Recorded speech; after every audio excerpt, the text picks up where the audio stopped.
Hi, everyone. Fran here. Why is it that there seems to be a yearning for connection in our world today? That people are lonely and yet afraid to reach out to make new friends or even acquaintances. My guest on Hopenning this week is Jeff Callahan, my former mentor. He has just published the book called Confidence Maxing, and he and I discuss in our podcast what it takes, and it's a lot easier than you might think. I hope you stay with me. Hello, everyone, and welcome to the Hopening. This is the place where hope is happening. And it's such a pleasure to have my friend and former mentor, Jeff Callahan, here with me today. Welcome, Jeff. Hey, friend, I am excited to be here. Jeff, I have known you for so long. And like I said, you were my mentor. You helped me in a brand new job that I was going to be starting where I actually had to talk to people I didn't know. Like that was part of the job where I had to be like in front of people with a microphone. And I wanted the job, but I was so afraid.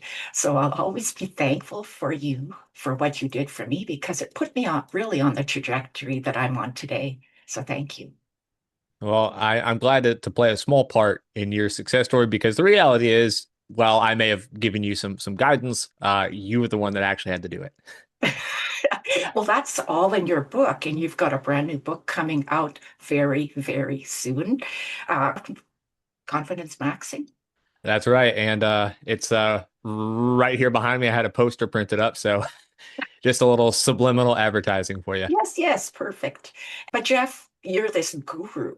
You're the guru on how to build conversations, how to build friendships, how to get in front of a mic and be able to speak to people, which I think is the number one phobia in the world, right?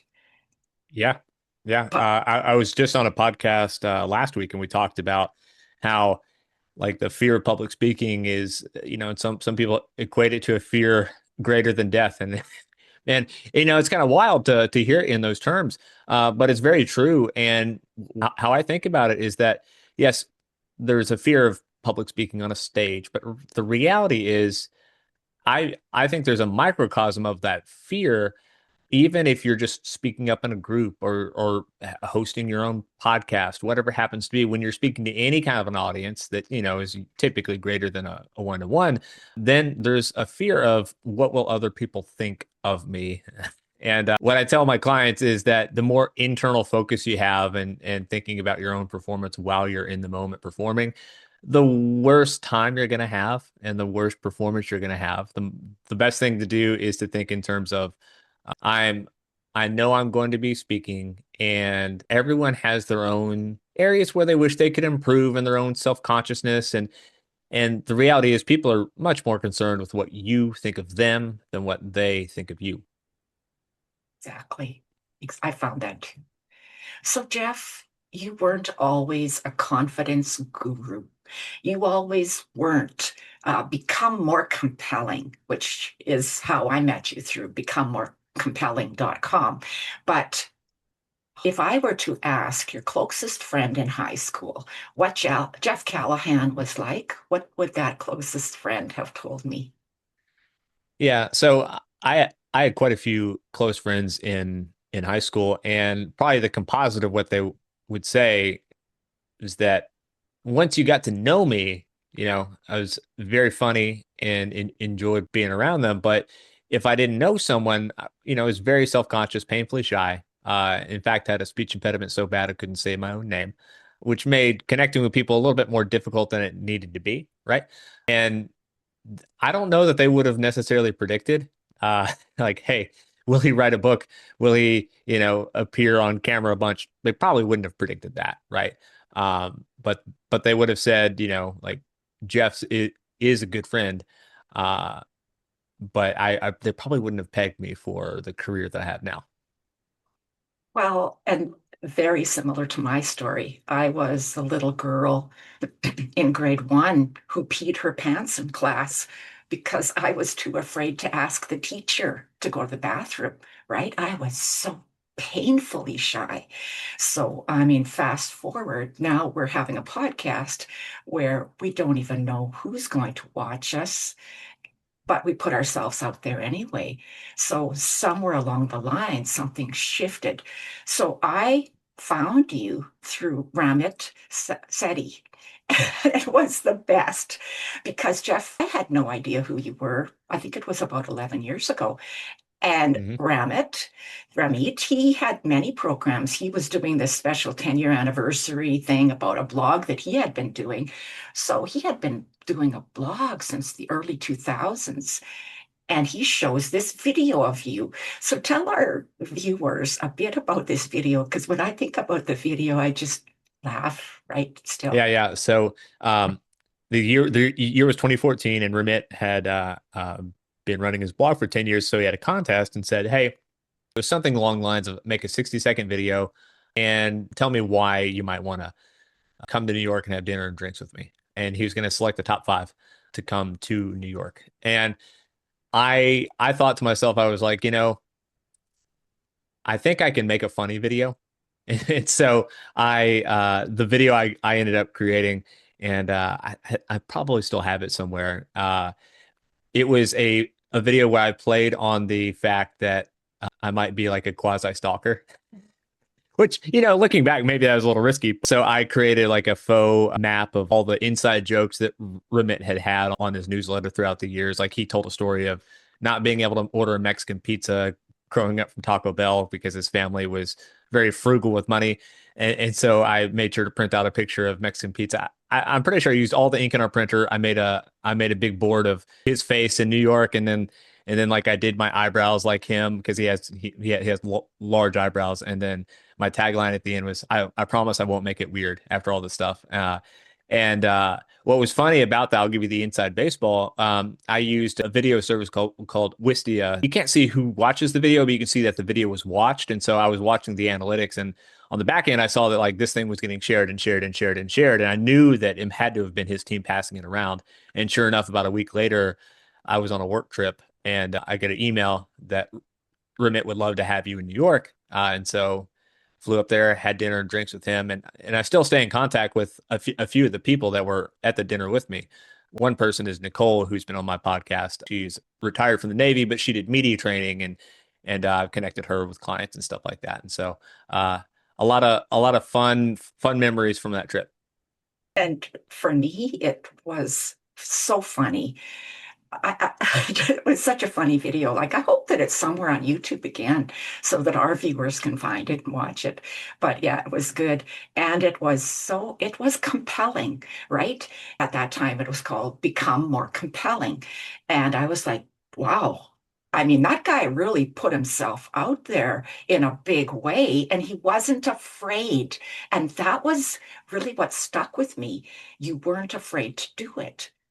Yeah, and I'll tell you too. I think it's hard to remember all the way back there, but it was like August 2014, and I had just started Become More Compelling. And so I think my email list at that time was maybe 30 or 40 or 50 people. It was tiny.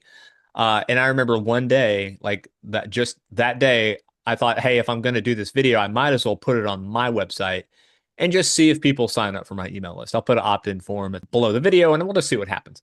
But I think I got like 200 to 250 signups that day. And this was just a mention in his newsletter. But for me, that was the first really big confirmation of like, hey, people are actually interested in what I do because I made sure to put in the opt-in form when I'm not making goofy videos. I talk about social skills or people skills, so people would know what they're getting into. But I remember a sense of it was kind of reality shaking because I was like, people actually want to hear from me. Wow. And oh, I got chosen for something that I mean, I had a hunch that it might work out, but I had no clue, right? And so those expectations that you set for yourself, when those get shattered by something that you've done, then you start to look around and you start to ask yourself, what else is possible? And that's basically the way your book works, Confidence Hmm. Maxing. It's right there behind you. Confidence Maxing talks about at the beginning of the book how this you are not born with it. This skill, this skill of talking to strangers, of making small talk that leads to friendships and long-term friendships, close friendships, with people that you would never have had any idea. And I kind of have that ability now. But I would say, Jeff, that you put me on that trajectory to be able to do this. And some of my closest friends say, and this is kind of funny because they'll say, I really pulled out my inner Fran and I talk to people. Yeah. Yeah. And to that point, the what I talk about in the book is simply that yes, no one's born with this knowledge necessarily. The reality is that if you want just a good life strategy to help you be successful, well, you have to increase the surface area of luck in a sense, because the solution to 80% of your problems is meet more people. Right. And And if you yeah, if you want a better job, meet more people. If you want more career opportunities, meet more people. You want more dates, meet more people. You want more friends, meet more people. And so I think that there's a way that it can be done that's just very systematic and what I would say is low friction, because the hardest thing in the world is to get people to change. And so if you want to change and you've decided that you want to change, well, you have to stick with a program that makes that as easy as possible. And what that means is don't recommend in the book that you go out and start 100 conversations with strangers, because look, how is that helpful, right? It might make you feel tired and empowered for a day, but I'm much more interested in how do you build it into your normal life where it's just something that you do. So it's more of an identity level thing where you're like, hey, yeah, I just talk to people. It's what I do. And you do that enough times and you show yourself frequent proof of your own competence, then you start to believe the proof.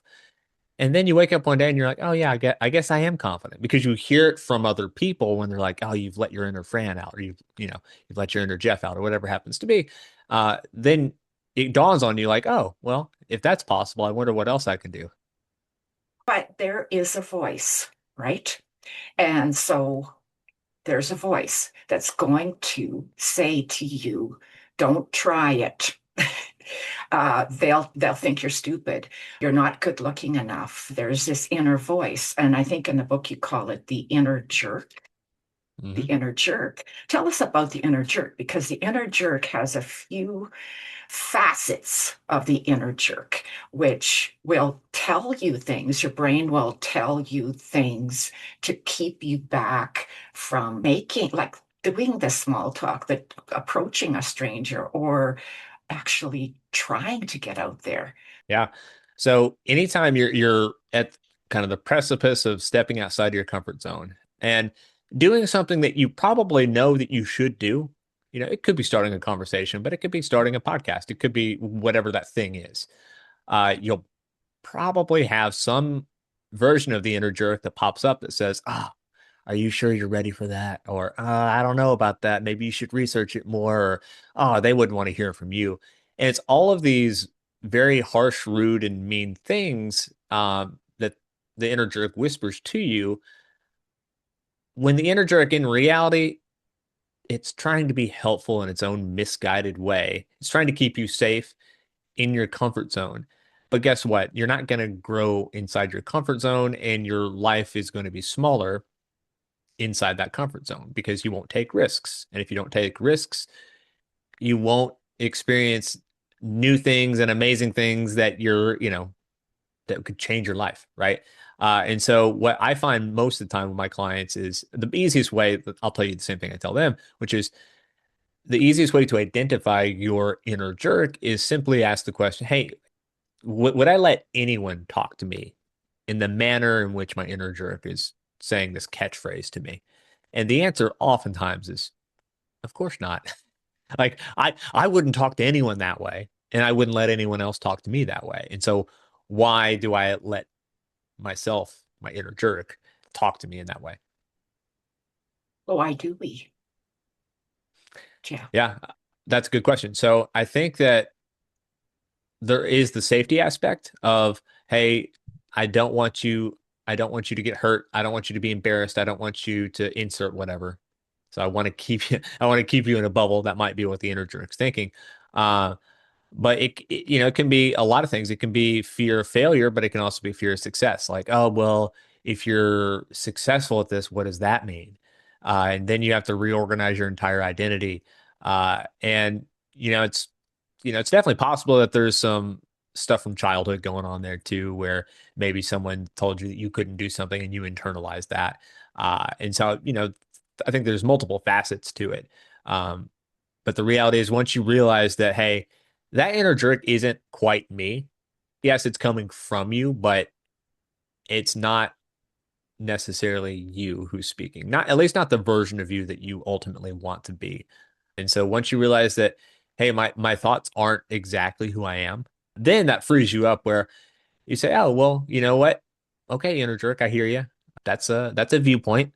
I'm gonna go ahead and talk to this person. Here's your iPad, here's your comfy chair. Uh, you go sit over here and I'll come get you when I need you, which is, well, I say never. It is helpful a lot of times to give your inner jerk some sort of actual task to focus on that's not social related, where it might be, hey, well, I'll need you to help me proofread that email later or whatever happens to be. So that focuses your inner jerk in a more helpful way instead of barging in and derailing you mid conversation. So in the book, you talk about showing yourself proof. So what does that mean? Because if I were to look back on all my life and I'm in a space where I don't want to reach out and I don't want to interact with somebody, I just want to keep my earbuds in or keep looking on my phone or stay in the corner because I'm afraid. My proof is going to say, yeah, look at that time, look at that time, look at that time. So, what do you mean when you say show yourself proof? Yeah. So show yourself frequent proof of your own competence, and over time, you'll believe the proof. And so, for you to be able to do that, there are a couple of things. One is whatever the thing is that you're trying to do. With my clients, it's, hey, I'm trying to talk to more people. I'm trying to have more conversations. For leaders of companies, I'm hopping on sales calls with potential clients, or I'm talking to clients and stuff like that. So oftentimes there's a really good quote from Rick Hansen, PhD out of UC Berkeley, and he talks about how positive experiences are like Teflon and negative experiences are like Velcro. And he's referencing the negativity bias when he talks about that. And so what happens a lot of times is we over focus on the negative and we don't focus enough on the positive. If I ask someone, hey, think of a time when you felt awkward in conversation, they'd probably be able to pick one out pretty easily. But if I said, hey, think of a couple times when you were successful in a conversation, okay, well, sometimes what we do is we'll take a 95% great interaction and we'll look at that negative 5%, we'll wad the entire thing up and throw it in the failure bucket. Not helpful. And so document proof, get a could be a notebook, could be something fancy like the notes app on your phone, whatever it happens to be, and document small instances of you exhibiting the behavior that you want. Now, your goal might be, hey, I want to make a new friend. Well, you may not have something in recent memory where you can write down, hey, I made a new friend. But what you probably have is some upstream behaviors from that. Oh, well, I went outside of my house and I talked to someone. Great. I talked to someone in line at the coffee shop. Great. So you document these small instances of being competent in the arena in which you want to play. And then that's only half of it. Because if you just document and you close the app or close the notebook and you don't look at it again, guess what? We forget. And so you need to go back. In the book, I recommend every week and look at these instances of competence, so that you internalize to yourself, hey, I actually am doing the right things. I've got proof here. Oh, I forgot about that. Oh, I forgot about that. And you show your mind frequent evidence of that competence. And over time, that leads to confidence, because all confidence is really is, um, being able to predict a outcome with a reasonable degree of certainty. And that only happens over a high number of reps. And those reps happen just in your daily life, uh, over and over and over. And if we don't document them, it's like that tree in the forest mism where if we don't document them, did they really happen? Well, you have to document them and you have to review them. In your book, you talk about the normal day versus the day where you actually make an effort to change. Yeah, so this is from the IRL Maxing chapter. And so what I find is that most people, not everyone, but most people have opportunities that they've just been ignoring in their daily life, where maybe they have their earbuds in or their phone out, or maybe they stay home when they could go out. If you look at your given week or your given typical day, what opportunities are you ignoring that are in plain sight? Now, could be getting coffee at a coffee shop in the morning. Maybe you are in a job situation where you have the flexibility to like work from a place that's not your house in the afternoons. That would be great. Uh, Maybe you do go into the office, but you just kind of go to your desk and sit down, you start checking your email. Well, I'll tell you the same thing I told one of my clients, which is like, well, make a lap before set your stuff down, make a lap, say hi to a few people. We're not interrupting people's day. We're not having hour-long conversations. We're just like, hey, Gary, how's it going? And capitalize on those opportunities that are hiding in plain sight because every single rep, no matter how small, it's building that new identity of someone who just talks to people. And that's what you do. And over time, um, the perceived effort of doing these things decreases. Think about any new skill that you've ever tried to do. Guess what? In the beginning, it's hard. It's the hardest it'll ever be, I should say. Because over time, it gets to be easier and easier. The effort, I call this effort gravity in the book, where the effort goes down. And then over time, it's just what you do. I use the example of going to the gym where in the beginning you think, oh, I've got to learn all these lifts and I've got to try not to hurt myself. And where does my water go? And how does the front door key fob work? I don't know all this stuff. And the cognitive load is high. But 6 months later, you go in, you start working out. Maybe you have a podcast on, maybe you don't. And then you're back at your car and you're like, huh? I'm sore. I don't, what happened? Because you're so focused on getting the stuff done and the effort has decreased so much that it's just what you do. And so, for anyone listening that is thinking, well, what should I do? What's the first step? Well, literally just write down what an entire day looks like, just a typical average day. And then ask yourself, okay, well, are there opportunities in these blocks of time that I could be more social? Probably there are. So write out the version of the more social day for you that might look like. It could be, however, that maybe you like are a remote worker who works from home and like you've got you and the cats and like, oh boy, that's just it. Uh, Guess what? You're going to need to shake up your routine a little bit more.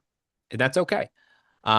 Because you can research groups to attend in your area. You can look at options for maybe getting out of your house and working from a cafe in the afternoons. There are options for you. Just know that you'll have to shake up your routine a little bit. And for this season in your life, if you want to improve your people skills for the rest of your life, it might mean 6 months or so of, hey, I'm going to be IRL maxing often because I want a high number of reps so that I can improve in a reasonable amount of time. So when you talk about IRL maxing, how much do I have to get out of my comfort zone? Because I'm an introvert, right? It's not my thing. And I'm a lady, so I think it's a little bit easier for me because I'm a lady. But if you're a man and to say, "Hey, Fran, how you doing?" to the girl behind the counter at Starbucks or wherever you get your coffee in the morning, some people get creeped out, right? They don't want to, especially if it's a man looking at their name tag and going, "Fran, how you doing this morning?" So how do you know where it's okay and where it might not be okay to be forwards? I think it's a good question. And I think a couple things. One is likely if you're IRL maxing, you are probably going to the same places over and over. It's just likely, you know. What's great about that is that you start to build up a social history in those places. In the book, I talk about the big three, which is a place that you can go regularly, that has regulars and meets regular on a regular basis. Now, this works great for like meetups and events where people are going, you know, like an example might be like a yoga class or a drum circle or whatever happens to be. Great. Keep going, go. You'll develop a social history. But I think it also applies for like working from a coffee shop in the afternoon. And what I would tell you is that it's important to focus on not am I being creepy or am I not? That's probably the wrong frame. A better frame is, especially if you're talking to like a retail worker, they talk to hundreds of people a day. And as long as I'm not holding up the line, and I'm just keeping the conversation very light in terms of I'm fine with it ending at any time. And I'm looking for stuff in the environment to comment on. Like maybe it's a new place and you know it's your first time there. Like, oh, I've never been here before. How long have you guys been here? And that starts a little conversation. Then over time, you come in, you come in, you come in. Like we used to have a spot here that I would go quite a bit, and they would have my afternoon tea ready for me when I would hit the door. And be like, here you go. And I'm like, okay, yep, there it is. And you develop a social history at the places that you go. And so the right frame is as long as I'm being, you know, I say polite, I don't mean overly formal. I just mean as long as I'm keeping the conversation polite and light, and I'm fine with it ending at any time, people are pretty receptive. You have to internalize uh, the idea of people are nice, but you have to go first. And that's generally true more than it's not. The only times when I would caution against sort of maybe I don't know butting in or whatever you happen to call it is that if if people are like in a business meeting, you're probably not going to go and walk up to their table and like, hey, how's it going? Like you're probably not going to do that, right? You're going to look for easy opportunities first, and that's going to be the right way to think about it. Like I have a client that I mentioned in the book, Julian. He was at one of those long tables in a coffee shop, and the woman a few seats down from him had this thick textbook, and he just started it with, "Oh, so what are you studying?" And then they ended up having a great conversation, and they still keep in touch. And sometimes it just takes a little nudge to have a conversation. And what I'll also point out too is that you never know when you're going to have the conversation that changes the rest of your life. You just never know. And so, from a surface area of luck standpoint, you have to have quite a few conversations so that you're at least ready when that really important conversation comes up because you don't know when that conversation is going to happen. Strangers are only are just friends that you haven't met yet. Yeah. Is that always true? I think well, it's more true than it's not, but I will have this caveat, and I talk about this in the book as well, where when you think of like, say you want to make a close friend, well, what I don't see talked about a whole lot is the hours investment that comes with a real, think of like a best friend territory, right? That's going to be like 150 to 300 hours of hanging out. It's going to take a while, right? And so, from just a hours perspective, you actually don't have enough room in your life for like 150 close friends because you can't devote that many hours to it. And so there's something I call the friendship line where there's stranger, acquaintance, weak tie, friend, close friend, something Yes. along those lines, right? Yeah. And each one takes a different hours of accrual to get to that. I think about it like stops on a subway line where like it takes different hours of accrual to get to that stop.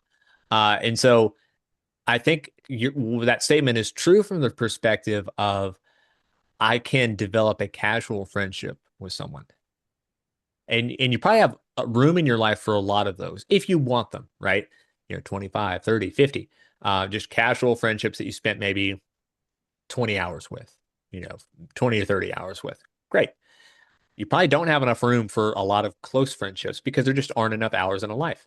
Uh, And what also is important, and I don't see this talked about a lot either, which is you may be ready for a friendship and you may be receptive to a friendship, but the other person has to be open and ready and at a point in their life where they can onboard a friend as well.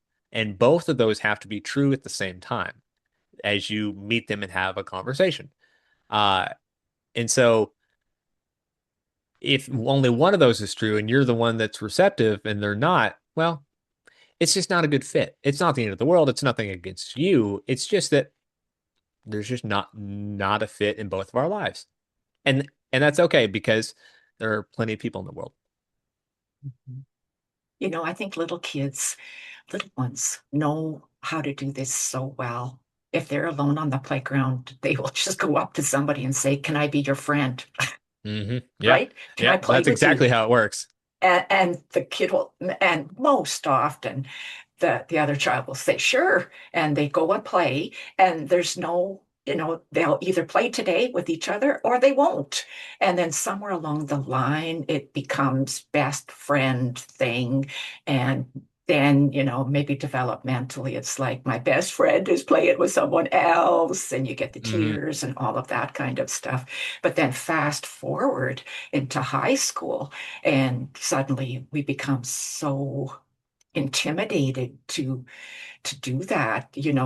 There's this person over there and they're so cool and I'm not cool. Yep. And so there's that place where we start to become so not confident in our ability that someone will say, "Sure, come and play with me." There's that breaking point, and it's really unfortunate. So you've got like a little system that you use of questions. So if I were to maybe be a gym person going to the gym, and I'm that introvert, but I've been to the gym a few times. I see these same people at the gym. They haven't got their earbuds in, so I know that they're approachable, right? And they've looked at me once in a while, smiled, blah, blah. What are some good starters of these little questions that might help me to break the ice and actually, okay, I've moved from stranger to acquaintance to friend. Maybe not close friend yet, but this person might be someone I could hang out with, go rock climbing, go hiking or something. Yeah. So that's a good point. How I think about it is most people really stress out about what should I say to start a conversation. And the reality is there's no perfect thing to say. So get that out of your mind right off the bat. Uh, and this is actually good news because the more we stress about what to say and it needs to be perfect, the less likely we are to say it, right? Instead, the social answers that you seek are in the environment waiting for you to uncover them, right? And what's nice is it actually gets a little bit easier the more kind of shared history you have. And shared history even applies if you just see someone from a distance, right? It still applies. Um, and so in in your case, if you're near the person, uh, and you know that you've seen them around, right? And it's been two or three times now. The simplest opener, if you will, is, "Hey, I've seen you around. I don't think we met before. My name's Fran." And that's it. Like that's your golden ticket. Uh, Beyond that, I think actually what you say second matters even more than what you say first, because what you say first, it's just breaking the ice between you and another person. You've entered their space, and you're regarding each other. Now you're having a conversation. So the second thing, I would be looking at the environment. Like something that pops to mind is maybe they're wearing a shoe brand that you also like. Like, oh, Hoka's. I really like those. Or maybe they're on a machine like, oh, I could never do that machine the way that you're doing it because I got the shoulder thing or whatever happens to be. Uh, but looking at the environment and asking yourself, what do I and the other person have in common, is a much better lens to look through things than because the inverse is, and sadly, people walk around with this mindset where they think, oh, I'm so different than this person or that person. I'm so different. I'm so different. I'm so different. And it almost repeats like a mantra. And good Lord, like imagine trying to start a conversation and you've been just been kind of thinking to yourself in the background about how different you are or how different they are than you. Um, that's not going to be helpful. That's not going to make it easier for you to start a conversation. And the last tip I'll throw out there before I get your impressions is I talk about this in the book and I call this if, when, then. So if there's a like a recurring situation that you know you're probably going to be in the next week, you know, you ask yourself, well, can I craft an if, when, then statement? And what that might look like is when I'm at the gym, if there's someone on the treadmill next to me, then I'll start a conversation, a tiny conversation. So you're setting conditions, loose conditions that aren't hyper specific.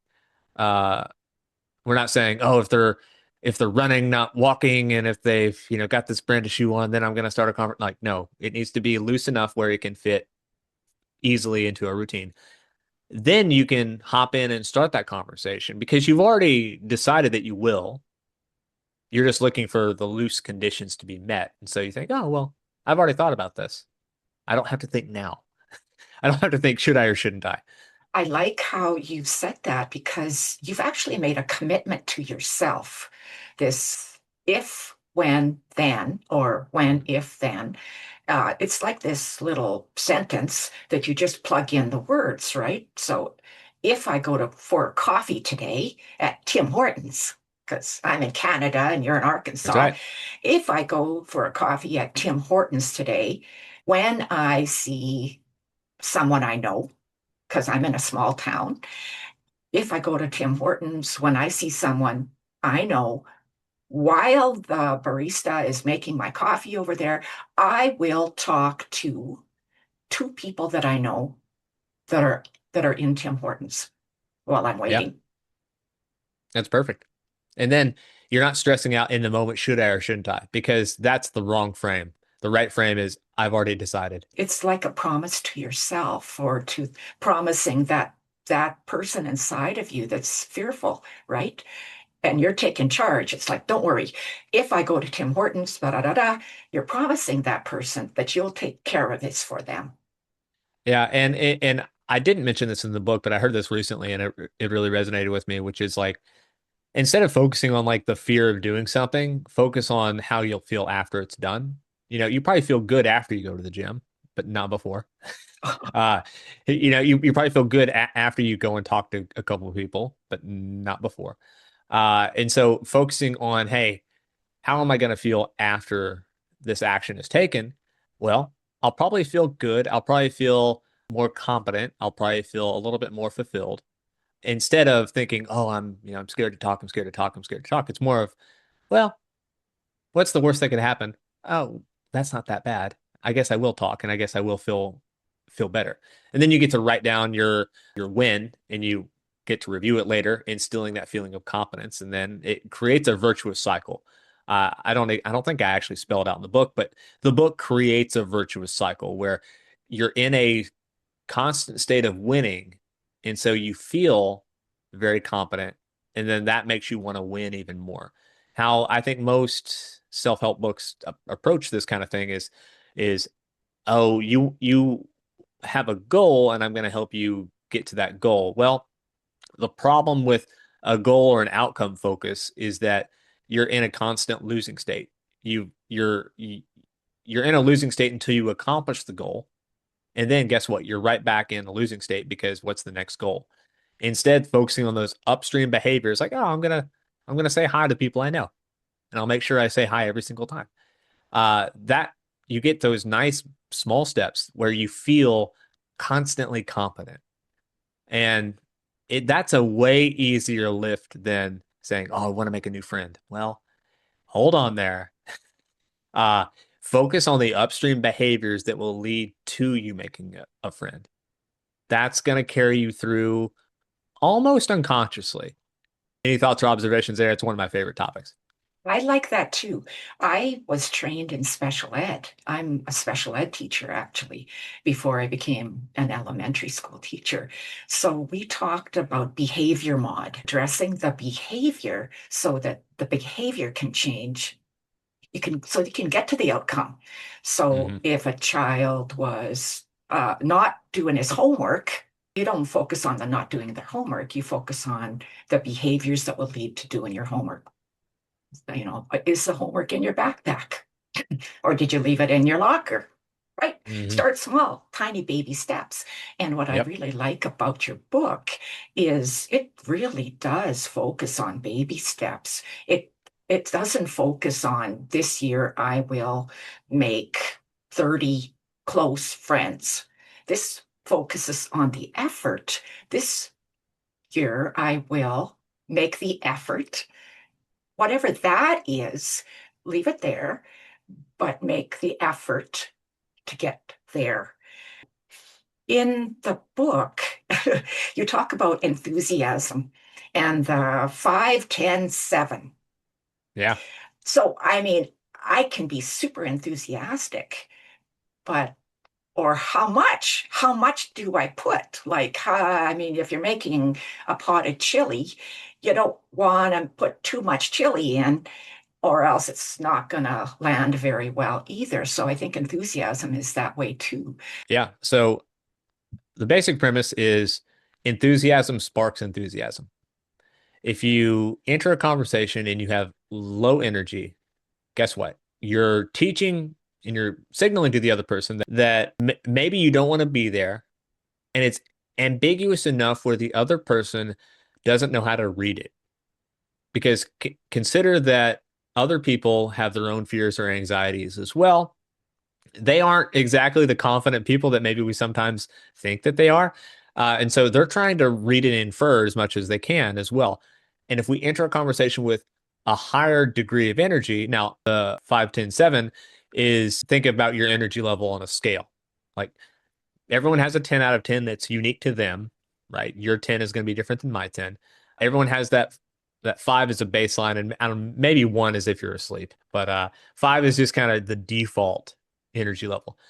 What I posit in the book is that entering a conversation, you don't have to go full 10, but there's an exercise I have people walk through in the book where you need to at least understand what your 10 feels like because most people are just not in touch with their own 10 energy anyway. So they have no clue what it is even. Uh, so I have clients do this exercise every time. And what I can tell you is I've never encountered someone who's given me a 10 out of 10 and I've told them like, look, that is way too high. It's never happened. It has never happened in over 100 clients. Uh, so what I think you can do is dial in that 10 out of 10, feel what it feels like, and then dial it back just a little bit to a 7, not a 5, but a 7. And then that 7 energy should feel way more sustainable than a 10. And this means when you're out and about, it does not mean that you have to be a 7 energy for hours at a time because that's probably too much. But what it does mean is that you can be that 7 out of 10 for the first 60 seconds of an interaction. And you're giving the other person a friend signal where you're enthusiastic and you're communicating to them, you're signaling to them that it's okay for you to be enthusiastic as well. And it's going to make conversations start off on a better foot because at the bare minimum, you're probably going to raise the other person's energy level. Maybe not all the way up to your level, potentially. It'll just depend on that person. But it is going to signal to them that it's okay for them to be enthusiastic, and you guys are going to have a better conversation because of it. And all it took from you is just being a little bit higher energy for the first 60 seconds and then pull it back. Because even extroverted people or people that seem to have a whole lot of energy, they do this same thing too, where you meet them, they're like, "Hey, how's it going?" They give you a hug, and then guess what? They pull back a little bit. There might be another little spike at the end when you're saying your goodbyes or whatever. But this is something that even people that seem really confident and higher energy, they'll do it too, but they'll always pull it back. When I say that I'm an introvert, they're they're like, no, Fran, you're not. You're an extrovert. And I'm like, I'm an introvert. But I worked on it. I have worked on this. So it has taken me a long, long time to get to the point where I will be a 7. when I'm in front of people, or a 7 when I see my friend who came into the store, and I'm in the store too, and I'm so excited to see her. I've worked on that. It does not come to me naturally. And I think for those people that are interested in confidence maxing, it's because we don't come by this naturally. We really don't. It's something that takes effort. Not huge effort, but like you Hmm. said, baby steps all the time. Curiosity is a gift, though. And I think, Jeff, you're a curious person. I've always been a curious person. So why is it a good idea to bring that into relationship building? Yeah, one of the things that shouldn't be overlooked, but it is, sadly, is I've noticed that there's kind of a lack of people asking questions where they're just not curious about what's going on with you or, this, that, or the other. And I know that because the people that really stand out, like I had coffee with a friend of mine who he runs a company, and we met, we started talking about the book, and then he asked me some really good, insightful questions about the book. And I'm like, oh, well, you're actually making me think, and we're having a really good conversation. And what's funny is I'm not sure exactly why it's more rare than it should be, but I think it takes some vulnerability to actually ask some questions that might be a fear that, like, oh, that'll signal to the other person that I don't know what I'm talking about. Or me personally, I don't care if I look like I don't know anything. Like, it's fine, because if you can play the curious beginner and ask some seemingly basic first principle questions, then you can start to learn about something and learn about the other person. And the other person gets a chance to talk about things that they're excited about. That is really helpful. And that helps to dig you further into how the other person views the world. And you're deepening that relationship much more than just asking, like, surface level, like, oh, so did you shovel snow this morning? Or, something that's super, super high level, right? Instead asking like, oh, well, I saw that you're doing this now. How's that going? And just being fine with whatever they say and trusting yourself that they might tell you something's going great. They might tell you something's going bad. Trusting yourself that, assuming that you actually care about this, person in this interaction, that, like, yeah, I'm gonna be here for this person, and whatever they say, I know that I'm going to react to it and ask some follow-up questions. And by the end of that conversation, you're going to feel like you have a better connection with that person. So I think questions are really important. The only caveat I would just throw out there is simply that we don't want to pepper other people with questions necessarily. And the only time that happens really is if you're asking a bunch of closed questions that have yes or no answers in succession. Then it ends up feeling like, I don't know, you're being detained and people asking you about your whereabouts on January 28th, right? We want open questions that promote the other person to tell us a story or tell us their viewpoint on something. Oh, how do you think about this? Or what's your what's your plan for this or that? And that helps dig you further into who that person is. So we've covered a lot of stuff, Jeff. We've covered like the inner critic or the inner jerk. We've covered uh, why we can have an inner jerk. We cover what to do about it. We've gone through a lot of stuff, IRL maxing, and most people are nice. That is the absolute truth. It doesn't matter who you talk to. People are nice, generally nice. There's some, though, and I think we're in this era where there's so much division. There's so much political division, religious division, them versus us. And that is difficult, I think. And I have found it difficult in my own life. How do I talk to people who I know are going to bring up politics or some type of an issue that I hold strong opinions on, and not get bogged down in all of that murk? It's so murky, right? It's so swampy. I don't know if Arkansas has swamps, but we have I think I swamps. think we do somewhere in the South, yeah. Yeah. And it's so difficult to get past that affiliation right now of who are you, which camp are you in, right? Whether you're in America or Right. whether you're here in Canada. I've talked to people in Europe. It's very much the same, no matter where you are in the world right now, that there's a lot of division going on. How can we get past that to make relationships and get to the human below this political or religious viewpoint or whatever's going on up there in the Yeah. mind? Where I where I land on that off the cuff is the connection starts before you start to dig into those heavier topics that, could be politics, could be religion, whatever happens to be. If you and the other person share the common frame of, hey, we at a bare minimum we know each other, right?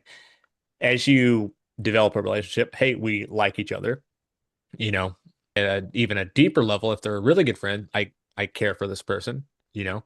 And so if you start off and you don't have any context with the other person and you start talking politics and you're on one side and they're on the other, a good example might be like online if you're in the comment section of something. Guess what? This person doesn't know you, they don't care about you, and they don't like you.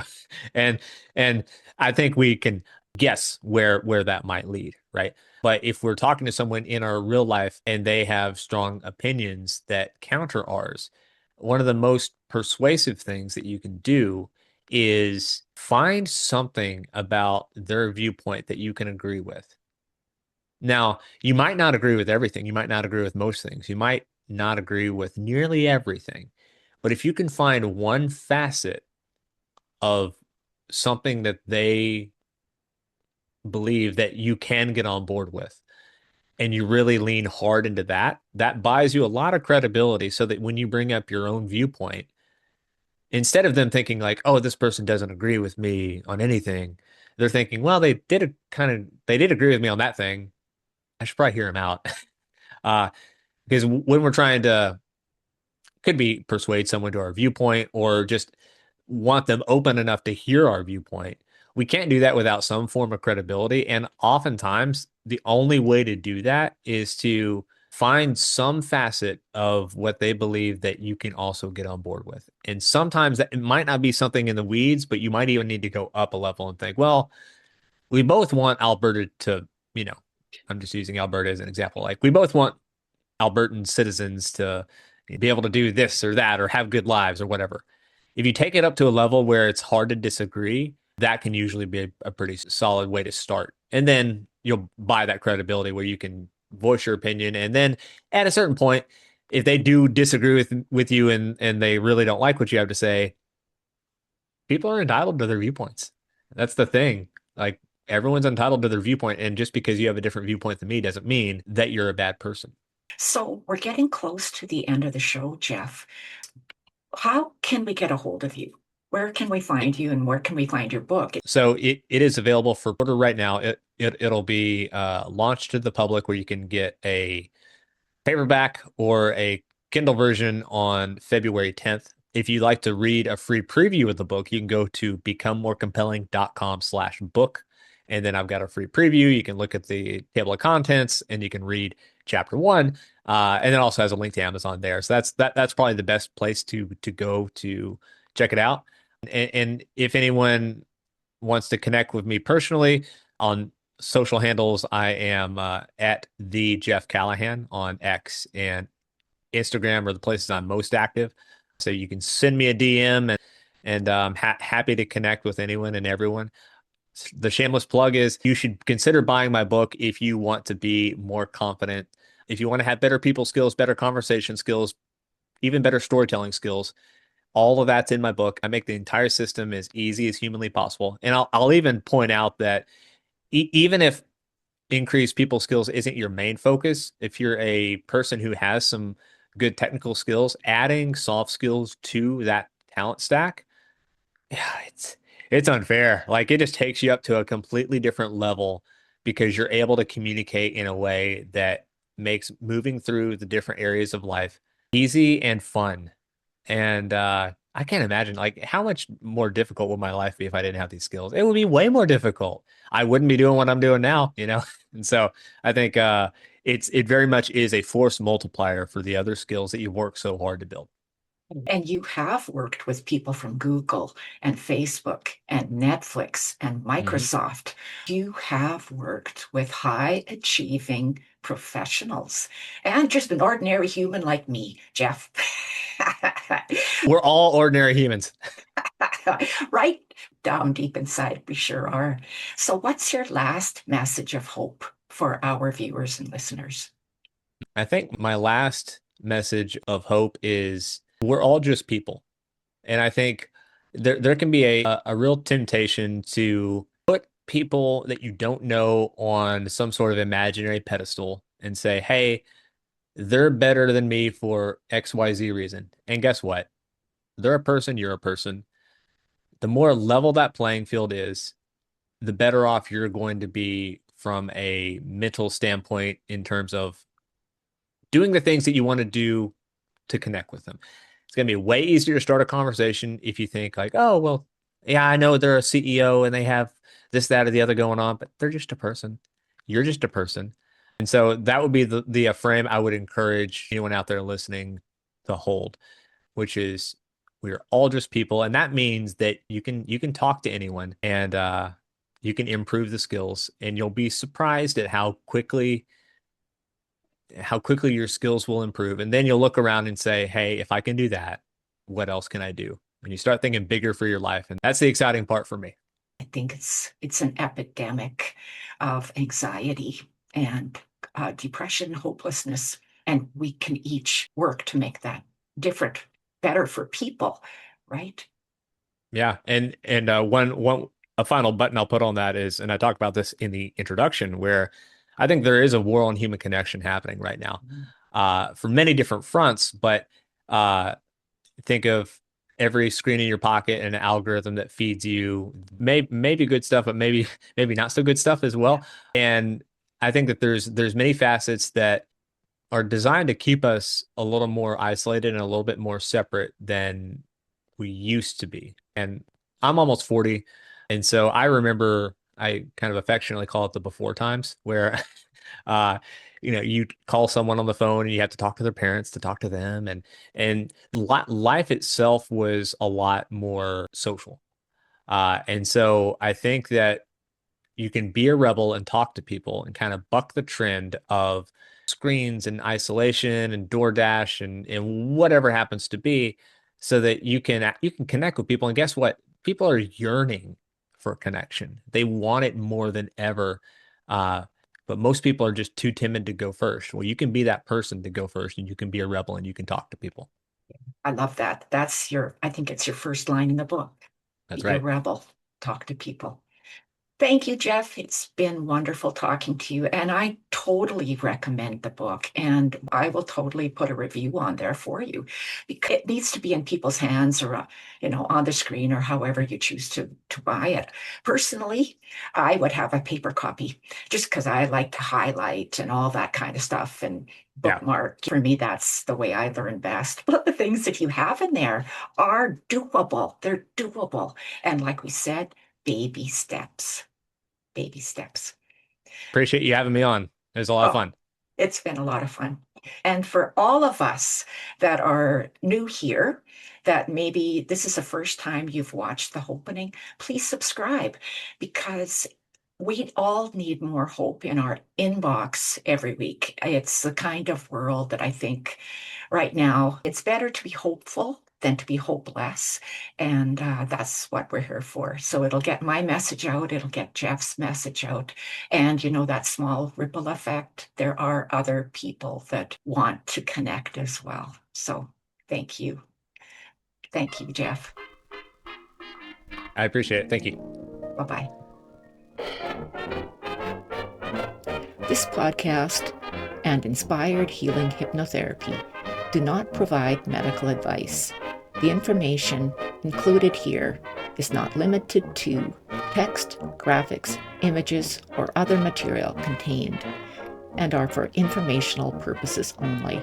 No material in this podcast is intended to be a substitute for professional medical advice, diagnosis, or treatment. Always seek the advice of your physician or other qualified healthcare provider with any questions you may have regarding a medical condition or treatment, and before undertaking a new healthcare regimen, and never disregard professional medical advice or delay in seeking it because of something you have heard on this site.